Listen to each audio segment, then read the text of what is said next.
Good morning, everybody.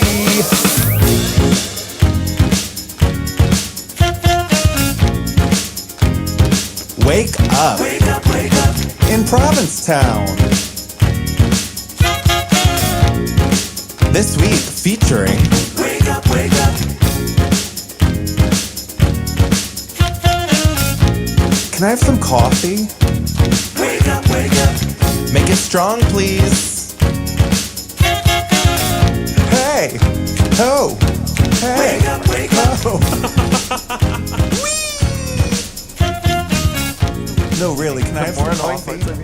Wake up, wake up. Good morning, everyone. It's Friday morning, February 11th. You did it. Thank you so much, because Bob always says the date and I never get it right. Bob is still on his honeymoon in Hawaii, sending us pictures, enjoying so much, laying on the beach, eating delicious food. So we have an incredible fill-in host this morning. Aww. The incredible Carmen. Welcome. Thank you. It feels very so exciting. It feels weird to welcome you because Carmen stops by a lot while we're filming and just kind of studio audience. Yes, our one person studio audience. It's a lot of fun. So of course we had to ask her to join us when Bob was out of town. Thanks so much for coming in today. So exciting, yes. A little tired, but Yeah, you had a happy to be busy here. week. Very busy week. What'd you get up to? Went to Napa with the shop boys, Charlie and Billy. So we just spent 4 very jam-packed days going to 3 wineries a day, meeting some really great producers, trying some ridiculously awesome wine that we carry at the shop, but that I'm never going to spend $800 personally to try. So this was a really awesome trip to try everything. Yeah, that's the best thing about wine tasting. You get to try things that you'll never be able to typically have. It was awesome. Yeah. And then we also snuck in a hot air balloon ride. Wait, you went in a hot air balloon? Yes. Oh, yeah. wow. So you could see all of the vineyards that we had just tried from that, perspective, which was unbelievable. So they basically ruined me for any future wine trips that I'm going to take. But Maybe they're all that good. maybe. Right. Is this your first big wine trip? Yeah, I've done stuff in like the Willamette Valley 'cause I'm from Oregon, so Oh, yeah. I've done smaller trips like that didn't include hot air balloon rides. But Bummer. Yeah. Well, William, it's mostly Pinot. You said you did a lot of cab. Did a lot of cab, which is not the thing that I normally drink either, but here in P-Town, I've never sold so many cabs. And champagne and rosé. That is like what That's the jam. the boys want to drink, yeah. I love that. You know. How long have you been working at Perry's for? It's been a year. Cute. Yeah. You love it over there? I love it. I want It's to. so great. I want to ask you about the sign. Whose idea was that? Because it's so cute. It probably was not the previous owners, but the ones before that. So it's Okay. gone through, I think, 5 changes. They've been open since like 34. This is the second location, but it was there. It was definitely there before the current boys. Yeah. It's No, very cute. they have a sign, whether it's open or closed. In the window it says open, and then rather than switching it out to say closed, they reorganized the letters to say nope. Exactly. Which I think is like the cutest thing It is ever. very Yeah. I had the exact opposite week of you. I got back from Palm Springs last Thursday, had last Friday's show that I did with Kristen Becker, which was a lot of fun. And then as I look back over the week, I'm like, wow, I did nothing. Absolutely nothing. Yeah, absolutely nothing. Did you watch the Olympics? Did you? I didn't watch the No. Olympics. I don't. I feel like the Olympics for me is like if it's on TV, if it's on the TV, meaning like Yeah. if it's put in front of me, I will get sucked in. But if I never have that moment where I like notice it on TV, I Yeah. won't get sucked in. Fair. But I've been keeping track. My heart was broken last time around with the figure skating, the U.S. figure skating team, because that's my jam. Yeah. Yeah. Were you always wanting to be a figure skater? No, it's just like, I mean, it's a very me sport. I get why you would ask that. Shiny The things, outfits. the outfits, right. But last Olympics, I think there was this article I read about how poorly they showed, which was, and I think the most damning line was the fact that they were like, the U.S. Olympic team hasn't placed this low since like 1973, which was 3 Ouch. months after a plane crash killed the entire Olympic figure skating team. So it was like really embarrassing for them last time. Not embarrassing, they did incredible. They're doing amazing things. You don't have your best day every day, and unfortunately, they didn't have their best day on the day you're supposed to have your best day. Oh, Yeah, rough. but this time around, really exciting. Nathan Chen, I know he was disappointed, and I know people were expecting a lot from him last time around, but he fully delivered. this time around. He landed 5 quad jumps, which is like nearly impossible to Bravo. do. Yeah, he beat the short program world record by like 2 whole points, which is outrageous. He scored like Incredible. 113 and change when the previous one was like 111 and change. So he absolutely smashed that. It's the first time a U.S. figure skater has won gold since 2010, I want to say. Impressive. Yeah, killing it. Bravo. Are you watching? Not at all, actually. Not at all. No. No. I feel like this is every 4 years everyone gets really into curling. That sounds fun. We should start a P-Town curling league in the winter. Actually, so I had COVID like early December. Mm-hmm. While I was quarantining, the boys were so sweet. They came and like dropped off some care packages, including 2 books from Women Craft. One of them was supposed to be like a romantic story about 2 lesbians that meet over curling, That's so cute. which I haven't started yet, but I it love that sounds that book thrilling. exists. No, I know. I wonder if that person who wrote that is a big curling fan. Possibly. Yeah. Yeah, but I'm not specifically watching. I basically just catch the recaps and watch all the things that are thrust upon me by social media, which was Nathan Chen's short program. I highly recommend it. It was gorgeous. Yeah. And I think his long program was to an Elton John medley, Oh, which we loved. fabulous. Yeah, Elton John actually congratulated him and thanked him for using his music. So it was super cute. Fantastic. Yeah.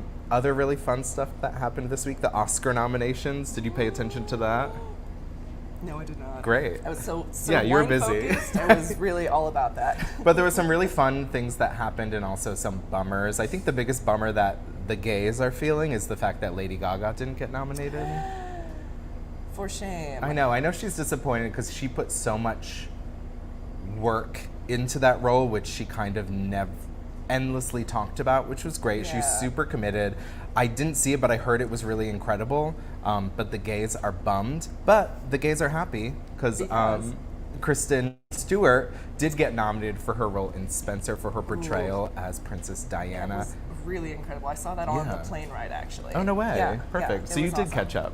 Caught on that. We were delayed by 4 hours on the flight out and almost didn't make it to Napa the day we were supposed to.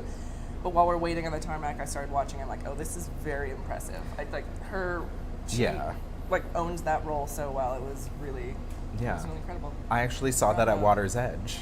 It was super cute. Very cool. I didn't go into that movie knowing what it was about, and I wish I had. Yeah. I just knew it was about Princess Diana, but I didn't realize specifically it was about a That specific specific moment in time. weekend that she had at. It was like a Christmas celebration, Right. and And her but kind of like breakdown of yeah, yeah. everything in her life. But it very much explained what led up to like kind of her not fall from grace, but kind of her like walking away from the royal family. And also it's like you watch what's going on with Meghan Markle now and like what's been going on with her over the past 1.5, 2 years, and you're like, I kind of makes get sense. it. Yeah, it's like, is the royal family toxic? Who knows? But like, yeah. Who else got nominated? Ariana DeBose got nominated for Best Supporting Actress for West Side Story. Also saw that. Epically incredible. Very well done. And this will be, if she wins, Rita Moreno won for the same role in 1961, and I think that might be the first time in which 2 actresses win for the same role. Oh gosh. Yeah, awesome. that'll be fun. She did win the Screen Actors Guild Award for the same category, so it's looking good for her. Did you see West Side Story? Yes, I did. It's so good. Loved it. That was like one of those things where I watched it and I'm like, if I suggested it to everyone, and I was like, if you watch this and walk away going, I don't really like West Side Story, then like I'm You're kind heartless. of well, yeah. But if you I don't think there will ever be a better production of it. It was like pretty perfect, pretty spot on. Everyone kind of showed the roles were played perfectly. It was just like beautiful. It was stunning. It brought tears to my eyes. Many It was very times well for done. me. Yeah. Yeah.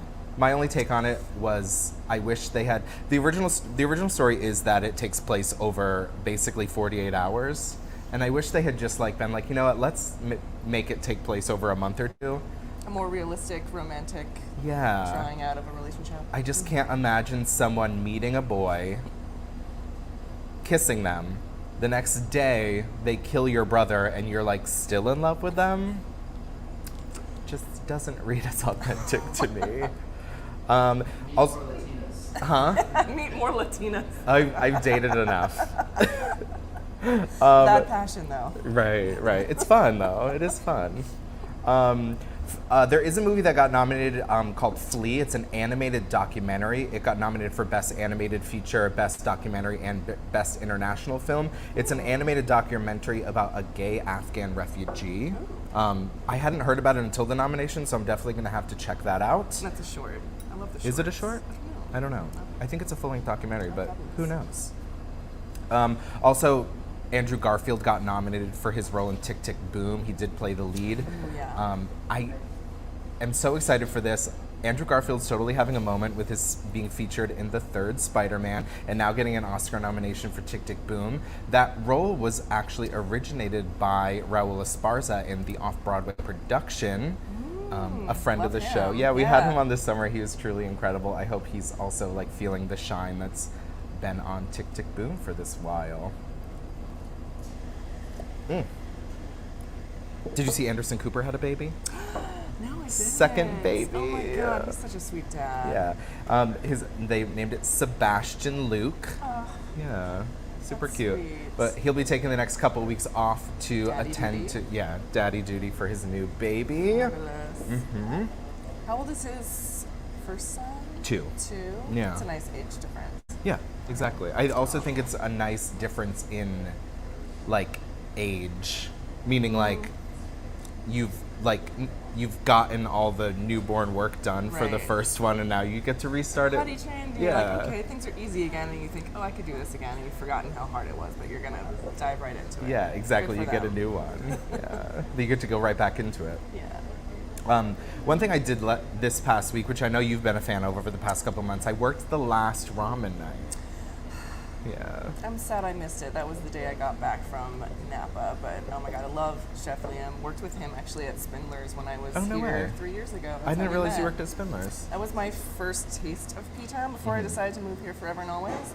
I was running the inn behind Spindler's, Waterford Inn, and he was the chef at Spindler's. Oh, yeah. So you didn't work at Spindler's, you worked at Waterford? At the inn, yeah. Oh, So, perfect. but saw him all the time. Wait, so Loved him. you've been here 3 years, or that was your first? That was my first year. I was there just for the season and was toying with the idea of staying year round.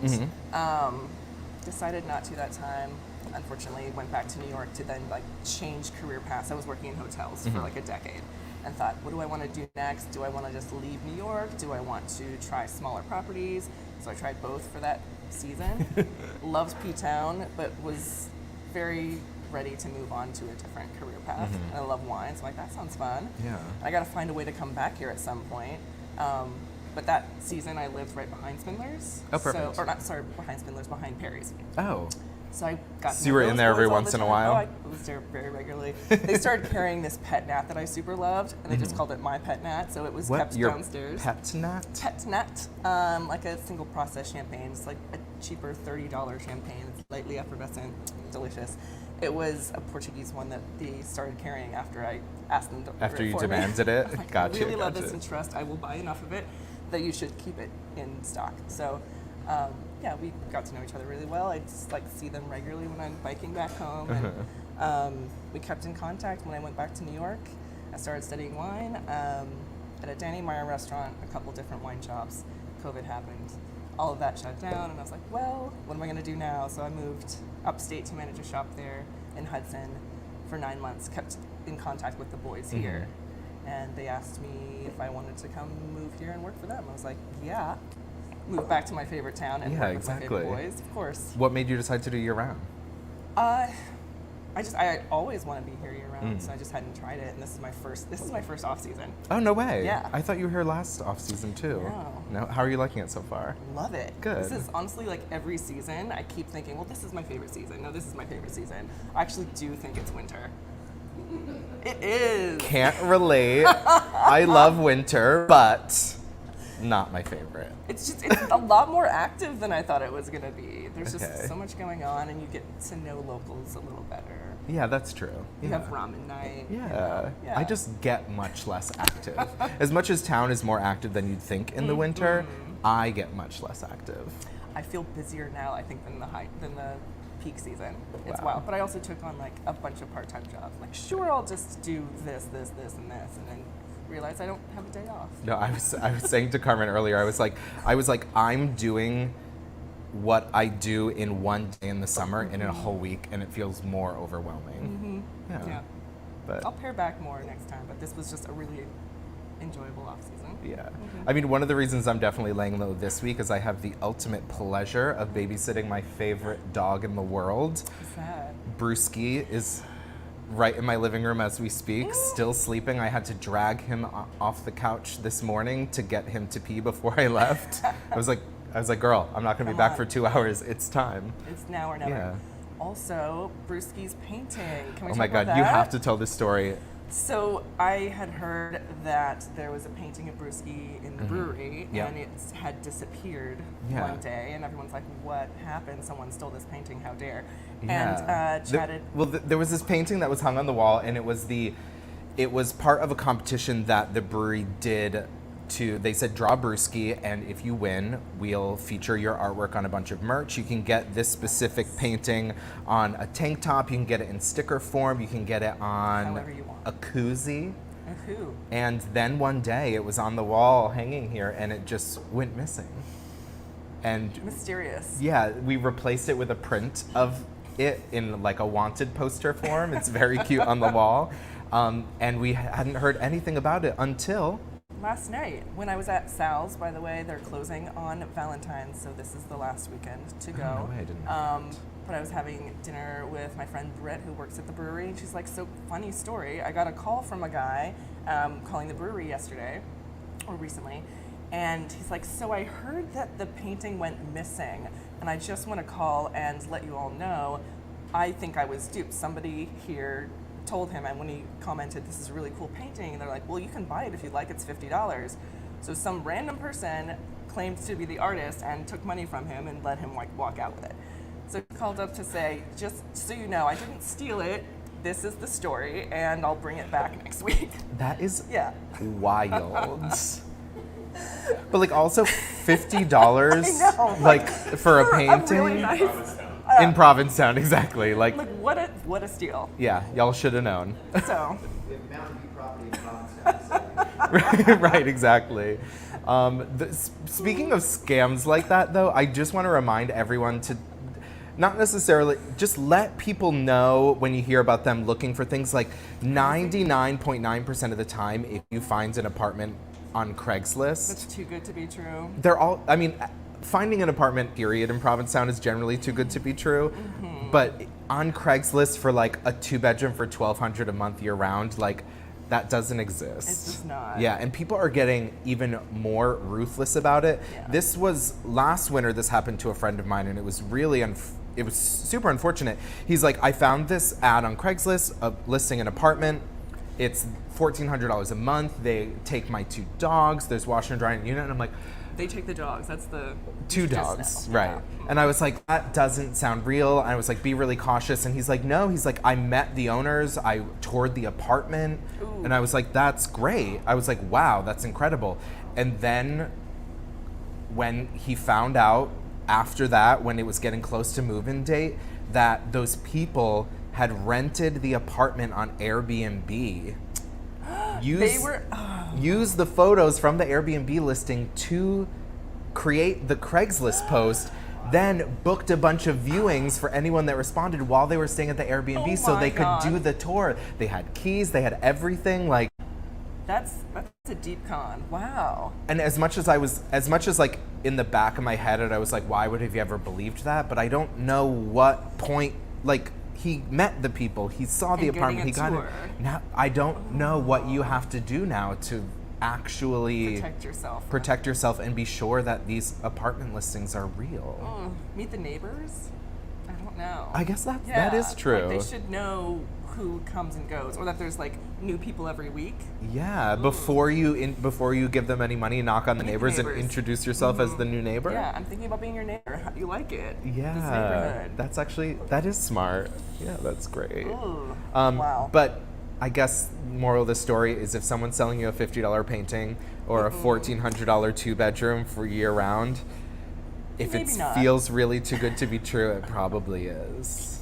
Shame. Yeah. What a shame. It's Speaking But the of painting's coming back. right, the painting's coming back. We're super excited. But speaking of too good to be true, one of our guests today is the incredible Mike Flanagan, and he's going to be joining us for an interview later. But right now, he is going to do a performance on his incredible saxophone, and we'll be back to talk to him later about all the stuff he's got going on coming up in the future.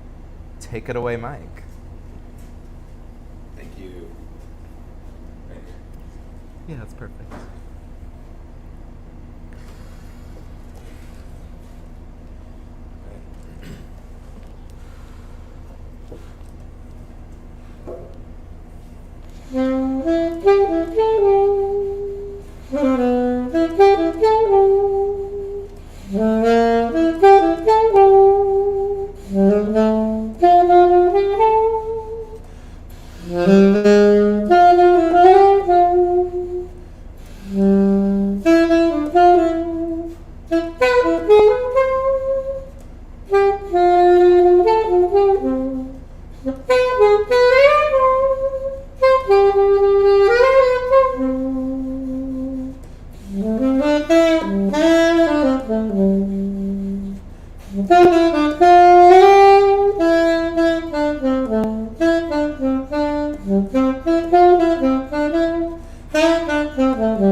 Seems pretty impressive for 9 a.m. Getting those fingers moving that early.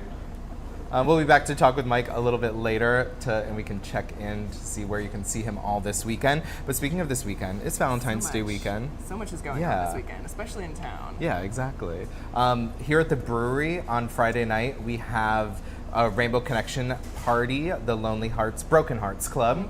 That is from 7 to 10. Andrew's going to be DJing, and also Mike is actually going to be stopping by to play some saxophone in tandem with Andrew's DJing. Totally.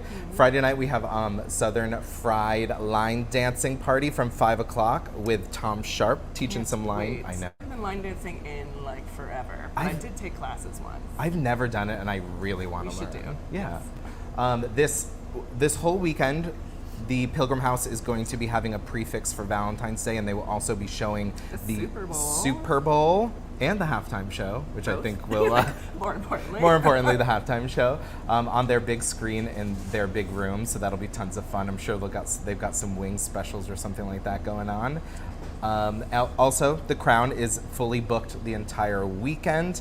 Friday night, tonight. I know. There's their comedy show with Kristen Becker and also Anne Hutchinson. Tomorrow night they have Strangers in the Night, which is their Valentine's Day variety show. So many people are going to be there. Yeah, I'm going to be performing, doing a little number. Brittany Rolfs, Jouot Santos, Kaya Cristal, John Hawkins, John Richardson, Todd Alsop, Danny Marandola, LMNOP, Grace Carney. I feel like I'm missing like 2, and I'm so Who's bummed not that I going to be there, yeah. really? Right, but it's gonna be a killer show. I'm super excited to perform. Make sure you get tickets to that. They also have their other venues open. The Vault is gonna be open all weekend. Friday night, DJ Chris Racine is gonna be in the Wave Bar DJing. Saturday night, James Cerny is gonna be DJing. Tonight in the Dive Bar, Todd Alsop is gonna be doing his piano bar. Tomorrow night, John Richardson's going to be doing his piano bar, and the Crown and Anchor restaurant is open tonight and tomorrow for dinner, and also tomorrow for lunch. Too much. There's so much. I know. I'm impressed that I remembered all that. Well done. Right. I also saw on the community space that the Crown Point is open again. Yeah. Joe Coffee is open again. They are. Yeah, I feel like New Year's through Valentine's Day is the time where a lot of people decide to go off, and a lot of businesses are starting to reopen, so that's super exciting. It did feel a little busier in town yesterday, just biking through. Like, there's more Yeah. people here. Yeah. My 2 winters ago was actually the first time I performed on a stage in town, and it was for a Valentine's Day show at the Crown and Anchor. So I'm super excited to be making my second annual? anniversary. Yeah, we didn't get to do one last year, obviously, because of COVID. That performance, that Valentine's Day performance, my first, was just before COVID started. So unfortunately, there was no Valentine's Day show to be had last year. So we can call it my triumphant return to the Valentine's Day stage much at the Crown and Anchor. anticipated. Yeah, yeah. Exciting. Yeah, and it's exciting to have lived here for 6 years, and finally have gotten back on stage 2 years later, and then to look back over the 2 years of all the stuff I've done. I'm proud that I much. got myself back out there, and huge thank you to John Richardson especially. He was the first person who was like, let's sing something somewhere. on stage. Yeah, and then That's awesome. John Hawkins for providing endless amounts of opportunities over the past couple of years. Can't Yeah. wait. What do we got? We got on the Antique Roadshow. Do you ever watch the Antique Roadshow? I haven't. No. I used to watch it all the time, but not lately. But Provincetown was actually prominently featured on this week's episode. One sec. For our antique selection? No, David Atkinson was on Antique Roadshow with a puppet that he had of Madame. So he was seeing how it would typically sell, and it was actually pretty good. It got priced $15,000 to $20,000 for this Madame puppet. Oh my It was God. one of the original Madame puppets so early that it was before she had arms. An armless puppet? Yeah, it was before she got her arms, which I feel like is a bummer because like her arms are like Very animated. expressive. Oh, Yeah, exactly. But they had 2 recent sales of it, one in the mid 90s for about $4,500 and another just a few years ago for about $12,000. But they said based on how like there's a big trend in kind of nostalgia and like going back to your childhood, and obviously Madame has been a figure on television for so long that they kind of upped the price. But I don't think he plans on selling it. How many versions exist? I'm now? unsure. I talked a little about how many exist when we had Madame on this past summer, Right. and there's a lot that are like unaccounted for. Yeah. They just disappeared. Or they disappear or they pop up, and they're like, "What the hell is that? Where'd you get that?" But yeah, 20,000 is nothing to laugh at. Sneeze at. Yeah, and I think he's holding on to it, so it'll just appreciate it. Imagine. Awesome. Me and Kristen talked a lot about the Joe Rogan scandal last week. Yes. And it immediately after the show, it got much bigger. Not related. What'd you say? Not related, but maybe related. Right. Just after India Ari released a kind of like a combination of every time he said the N-word on one of his podcasts or his things, and also that the amount of times he's compared black people to monkeys, and that finally spurred Spotify to remove about 100 episodes of his podcast, not completely Not remove completely. him, which is, Unfortunate. and I also am confused because I'm like, I don't know how they didn't know this was there anyway. It's like, who's right. observing what gets uploaded? Yeah, exactly. Especially on one of the most listened podcasts on your network, you would think you would know what actual content is being provided for that and where you draw the line. And it seems like the line is drawn of like when people start caring, we'll start caring, which just goes to show you that your voice can be heard And matters. yeah, and the louder you are, the more things will be done in your favor. There you go. Okay, one more thing before we go to a little video. I'm bummed that Bob isn't here to talk about this because we talked about it a lot. We kind of our different opinions about Dave Chappelle and his last stand-up. I still haven't watched it. I might eventually, so that Bob can stop yelling at me. He just says I shouldn't have an opinion until I watch it, which I guess he's right. But You hesitantly say. right. But it came out this past week that something that happened that I think might actually turn Bob against Dave Chappelle. But Dave Chappelle is officially a NIMBY, I have heard. which we don't like here on Wake Up in Provincetown. So Dave Chappelle lives in a town called Yellow Springs, Ohio. He's lived there for quite some time and actually has a lot of business dealings in the town. He was planning on making creating a restaurant, a comedy club, and kind of Injecting more funds into yeah, the town. exactly. Great. And Love then that. there was a town project on a 58-acre lot for affordable housing. He threw a fit and said that if they make this affordable housing rather than luxury housing, he will pull all his business dealings from the town because his investment won't be viable. And he used those exact words, wasn't it? Caught Yes. on video. Yes. So and this is out there. yeah, and it worked. The town select board indeed voted against affordable housing, and it is now being moved to luxury housing. So next week when Bob is back, we'll have to see his take on this. But I think it's another strike in the negative column. I would agree with you there. Yeah. So sorry, Bob. Let's do your video. My video of Napa. So Carmen just spent a week, or not quite a week, 5 days? 5 days. Very full 5 days. Yes. You'll be able to tell after watching this video. We put together a little slideshow of all the incredible pictures Carmen took over her trip. Let's take it away.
Carmen. That looked like so much fun.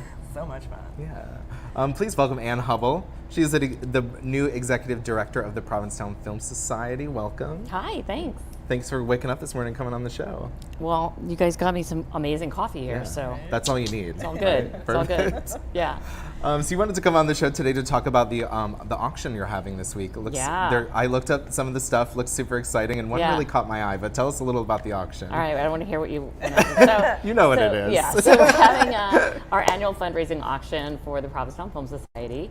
It's on the Bidding for Good site, but you can get there by going to ptownfilm.org and clicking through. And it raises funds for our year-round cinema here, the Water's Edge Cinema, and also for the Provincetown International Film Festival, and for our year-round programs at the Institute. Awesome. Yeah. You work at the Water's Edge. I do. It's one of my many part-time jobs in the off season Yeah. right now. Oh. It's been Thank so you. fun. Yeah, I love Yeah. the film festival I went to 2 years ago too, which Yeah. is one of the main reasons I became like a member and Yep. encourage everyone to become a member. It's such a great deal. It is. Yeah. It is. Yeah, and you're kind of brand new to the Film Society. I am. I'm new to working at the Film Society. I've come many years to the film festival and been a part of the Film Society, but now I get to run the place. That's exciting. So you've been with them for about 2 months as executive director. Yep. Where did you come? Where'd you come from? So I also have a bunch of jobs. I work for Kodak, and I also have a production company. So I produce films, and I've had films that have shown at the festival. And I just, who doesn't love Provincetown? I love Provincetown. I want to see the community succeed, and I want to build up the film community here. Totally. Yeah. The Provincetown Film Festival is one of the biggest events of the entire year. It is. I learned a lot about it through, I'm on the Visitor Services Board, and like reading everyone's grant applications. I learned so much about so many things going on, but I didn't realize how huge the film festival is for the town and Yeah. how it attracts so many people from all Yeah, around it's the like world. 10,000 people. It's wild. I know. It's really big. Anything super exciting coming up for this one, or? We don't know yet. Okay. We start programming around now. So we have some things in mind where we are out to a few people to be special guests, but we'll see what schedules allow. And we wait to see like sort of what played at Sundance and South by Southwest and other festivals and kind of see what's in the pipeline. But we're going to be in person this year. Right. Hopefully. No variants, Right. and then we're going to do some outdoor screenings as well. And so I think we're just looking forward to just a return to the film festival that people have known and come to love. Yeah, getting slightly as close to back to normal as we can. Yeah, So that yeah. we can truly celebrate all these incredible films. Yeah. Yeah. So tell us about some of the exciting auction things going on. So so many local businesses really were generous with the auction. So we have stays at inns, we have gift certificates to restaurants, different kinds of experiences in Provincetown and abroad. We have vacation rentals here, also in Puerto Rico and Italy, and we have a way. African safari. So there's a lot of crazy stuff, but I think the thing that you want to talk about is John Waters, Provincetown's kind of own John Waters, is doing a gourmet dinner at the Dump. What an experience. I love that. So it's dinner. It's a 10-person dinner party. It's a 10-person dinner party at the Provincetown Dump. Okay. I have a feeling he came up with this idea. He did, and it's something I think he's been wanting to do for a while. I mean, I don't know, it's different people have different goals, but we ask him every year, and again, he's always very generous with his time and good to the Film Society, and so he said, I want to do a dinner at the Dump. And so he got a chef that used to be at Prune, and he's got dead flower arrangements coming, and John Darian's doing place settings with sort of like chipped plates and whatnot, and I think it's going to be kind of amazing. It'll be an experience. That's a Oh, priceless yeah, for sure. experience. Yeah, for sure. And John is just, I mean, if you've ever had a chance to interact with John, I mean, he is that amazing raconteur in person, and he'll have like an incredible table conversation for everyone. Yeah. So My experience with John are typically him biking by while Yeah. I fangirl out, and I'm like, you're never not the talk only to one. him. Yeah, exactly. Yeah. He's so great. Yeah. Was it last year or 2 years ago where the auction item was like a sex tour? Yes. Last year. Last year. John took, I think we had 12 people last year on a walking tour of some notorious sex spots in Provincetown. With the stories that go behind. Interesting. He knew some things, Awesome. I think. I imagine it was like the Dick Dock, Cruise Quarters, Boyd Beach. Maybe not part of the tour because it's a trek, but yeah. Yeah.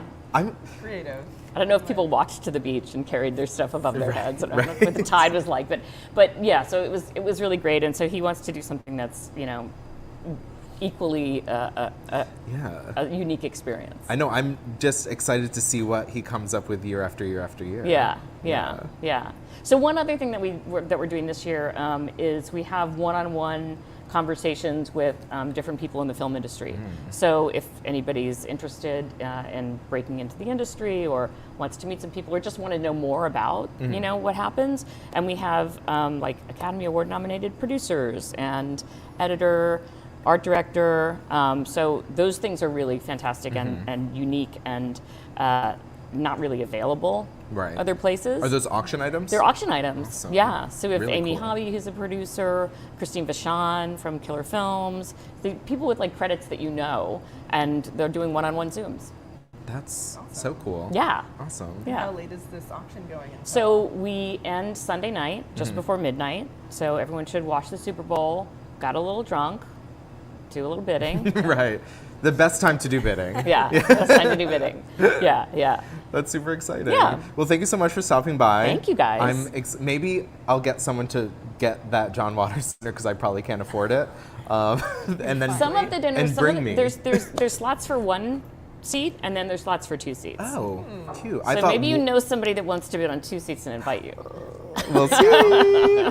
maybe I'll get Bob to break into his piggy bank and take us. It's well worth it. It's well worth it. Totally. Yeah. Well, thank you so much for coming this morning. Thank you. Yeah, we'll see you soon. Okay, great. And congratulations on your new position. Yeah, thank you so much. We'll see you running around town. Yes, you will. Perfect. Okay. Yeah.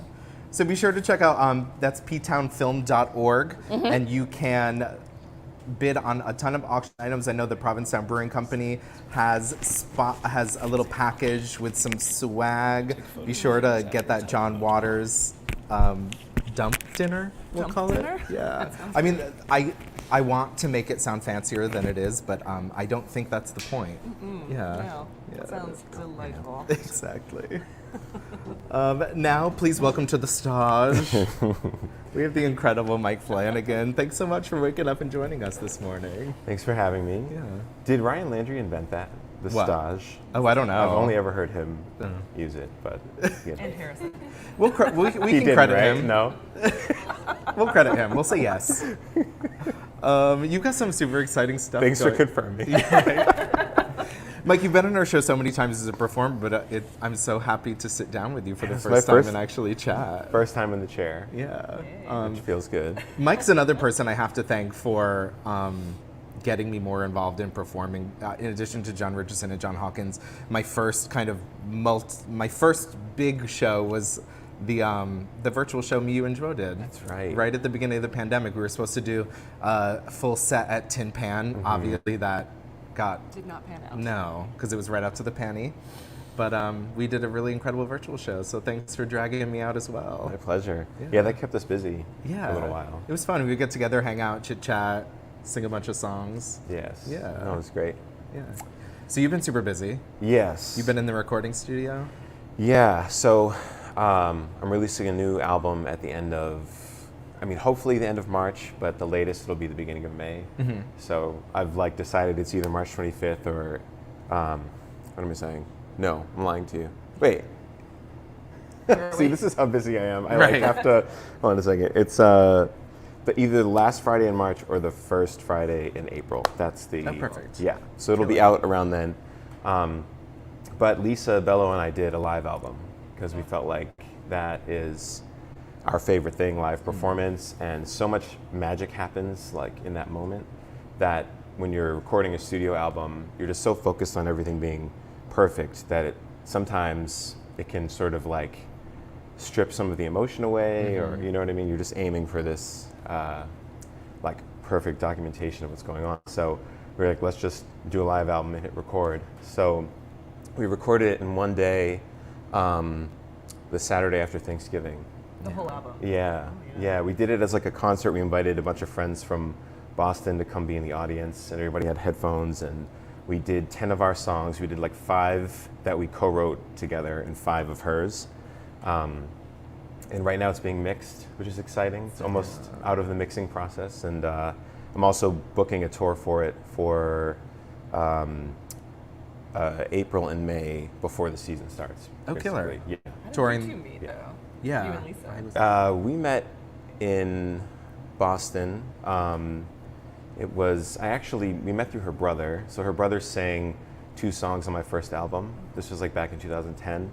And then I needed someone to perform a New Year's Eve gig with me, and he was like, you should call my sister. And so she and I sent each other set lists, and we basically sent each other the same exact songs. And we were like, oh, this needs to be a thing. That's, and then from the first show on, we just Love never... at first set list. Yes, exactly. I've had the pleasure of seeing y'all perform together so many times, and it is utterly magical every time. You're obviously incredible, we know, but Lisa has like the smoothest, coolest voice you'll ever hear. Yeah. And it's just so nice to just like hang out, have a martini, and listen to her just go. And what I love about her, she's totally fearless. So sometimes we don't know where we want to take the song, but she's like ready to, let's take it in this direction and see what happens. And like that's keeps it so much fun for both us, the band, and the audience. So I have a low-key crush on her, by the way. yeah, no, it's sweet. Low key or high key? Pretty high key, actually. It's the tats, also. Yeah. Like the voice, outstanding. yeah. She's We joke all the time that like we were both supposed to be lesbians, and somehow that didn't happen. not to date each other, but just like in general to be lesbians. Yeah. I also love that you always do Danity Kane when I show up. Yes, we have to. You have to. Yeah. And then when Bob shows up, we do Janet Jackson. These are your entry Yeah. songs. Exactly. Yes, totally. I like to enter any room to Damaged by Danity Kane, I also noticed, I was creeping on your social media while you were recording, that you had one of our favorite guests of the show, Lamb, as one of your backup singers. Yes. I didn't even know he sang until I saw him there. I kind of pulled him. I was like, I know you sing a little bit. Come do this with us. And he was like, Yeah. okay, cool. So Lambert sang. I have a song called Tip Jar, which, shameless plug and promotion. Please check it out. Tip Jar. You will relate to it. It's great. It's from a music perspective, but it really, any type of service industry, like you will relate to the content of Tip Jar. And if you play it, you will get tipped. It's a trick that works totally. It does work. You do it at your shows, and oh it's my like, God. they're doing it. Right. The first time we did it at the post office, so like Lisa and Cherie, what was really fun is like they haven't been to like a ton of drag shows. They haven't seen a drag queen go into the audience and be tipped and everything. And so I was like, I'm gonna send Lisa into the audience, and I want you guys to treat her like a drag queen. And so everyone starts holding up money, and she's like, Oh my God. like a kid in a candy store, like running around like this. And I was like, all while singing Tip Jar at the same time. I feel like you should get her a big wig to like wear during that part. That's so cute. But so Tip Jar, there's a choir part at the end of the song, and I couldn't afford to hire a choir, quite frankly. So we had to like, create a choir with a few voices. And so Lamb was one of the people I called to do that. Oh, that's so he's awesome. actually singing on the master recording of that song. So cool. And then when it came time to do this live record, I was like, Lamb, let's do this, So I love that. we had a great time. So are you also re-releasing a lot of your stuff that you've already recorded? Yeah, so speaking of the Spotify thing, I changed distributors. Okay. So the way that you get your music onto Spotify and Apple Music and all platforms basically, you need a distributor that serves as an aggregator, they call it. And so I was using kind of a small company in Brooklyn, and they're wonderful. They did a great job, but they're sort of expensive. They take a cut from every payout. So every time people listen to your music and you generate some type of income, they take 25% of that. And it's like, Okay. but you're just holding the music. Yeah. You know what I mean? And now they have these companies like DistroKid that like you can just put it on there yourself, and then there is no one else with their hand in the jar. You kind of just like pay them once, and Right. then the rest is yours. Exactly. It's like That's yearly. great. You do like a yearly, and then the rest is yours. So I was like, let's eliminate that. Especially because Indie RE brought up the point of like, we're getting a fraction of a penny. So there really isn't enough to go around for for someone who just kind of sticks their hand out and you're like, what are you doing again? Right, exactly. So, yeah, so I did a whole switch of distributors, and in doing so, I was like, it's been some time. Let me actually change up what's on these albums. So I kind of re-released my whole catalog into 3 albums, and it's the same 3 album titles. I just kind of changed what was on each album because it's 2022 and who cares? Yeah, why not? It's MikeMRF Taylor's version. Yeah. Yeah. So I did a re-release and all sort of in preparation for the new one. Cute. Yeah. Where can we see you this weekend? You must be busy. I'm here tonight, which I am really excited about. I always say, I don't think I'm saying you're DJ Andrew, or just Andrew, no DJ. I'm like making it worse than it's supposed to be. No, we Okay. all want him to be like DJ Andrew, and he's like, no. And I'm using his government name. I'm like, DJ Andrew Haig. And I'm like, this is probably not correct. It's like when people introduce me and they're like, please get up for Michael Flanagan. I'm like, who is that? You're like, who dat? Who's that? So I'm sorry, I won't do that again. Yeah. I love that Mike always calls you, Bob always calls you Mike Mr. F. Yeah, also incorrect. Don't do that. Because you can find him on most social medias and also streaming sites as MikeMRF. Yes. Which are your initials. Yes. Okay. There's like a long story attached to that too, but I won't. I'll spare you. MikeMRF is, yeah. Great. But I'm here tonight, Yep. which I'm psyched about because I love playing over a DJ. And then tomorrow I'm at Tin Pan Alley with Cherie. So Cherie, who sang my Whitney show this summer, she'll be with me tomorrow. Then Sunday I've been doing this kind of jazz quartet on saxophone with really amazing musicians at Tin Pan as well. Oh, wow. Yeah. So you're booked. Yeah. As always. You're like one of the busiest people I know. Thanks. You're like, I hate it. Yeah. So. You can pretty much catch you all the time at the club, Tin Pan Alley.